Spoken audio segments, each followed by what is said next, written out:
Casualty review with spoilers. Sam's funeral doesn't go smoothly. There was a strange start to this episode. As Iain started to make a speech in the church at Sam's funeral, interrupted by Duffy's phone ringing, Dylan stood up and told him his speech was drivel, that Sam's death was Iain's fault and that he's suspended and about to face a tribunal. It was such an odd thing to happen that I was sure the next thing we would see would be Iain waking up in a hot sweat and it was all a dream. But it was real. Dylan really disrupted Sam's funeral by having a go at Iain and stomping off. Jem and Jacob told Iain that Dylan was an idiot and was taking his own pain out on him. Later on, Iain went to the department and found Dylan sitting in the casualty garden, being sympathetic to a man called Neil whose wife had just had a miscarriage. Dylan was advising Neil to go back and talk to his wife, because people need to be there for each other. His people skills don't stretch as far as Iain, though.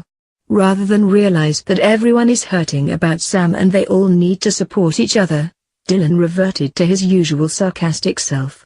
"If I apologize, will that release you from anguish?" He asked Iain, and told him he was an animal and Sam deserved far better. So Iain punched him, because that's Iain's way of dealing with strong emotions. The idea of men not dealing with their feelings very well was a theme throughout the episode. As well as the aforementioned Neil, who ended up having a heart attack, not brought on by witnessing a punch-up between a doctor and a paramedic in the hospital garden.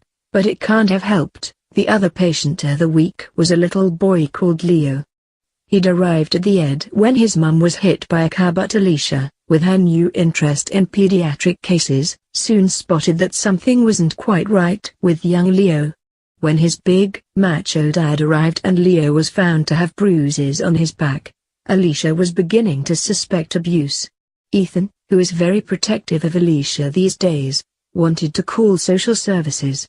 He didn't want Leo's dad kicking off and putting Alicia in danger. Alicia assured him she was fine dealing with it her way. The situation turned out to be more complicated than it looked. Leo's dad had himself been bullied as a child, and was determined that Leo wouldn't go through that himself. Unfortunately, his way of doing that was to make Leo too scared to admit any weakness.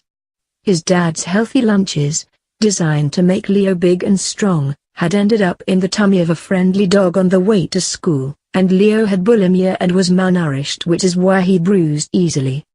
At one point Leo ran away and was found in the ambulance station by Iain, who brought him back to resus when he started having a seizure. This is because Iain is a good paramedic, a fact he had to remind himself of when it was time for his tribunal. He gave an excellent speech about the agonizing decisions that paramedics have to make every single day. He said that sacking him would be a waste of all his training and experience. He admitted lying about Mia and said her death and Sam's will haunt him for the rest of his life, but after all I'm a good paramedic. Luckily the tribunal agreed, and Iain gets to keep his job. He made it quite clear to Ruby that he doesn't consider her anywhere near a worthy replacement for Sam, though.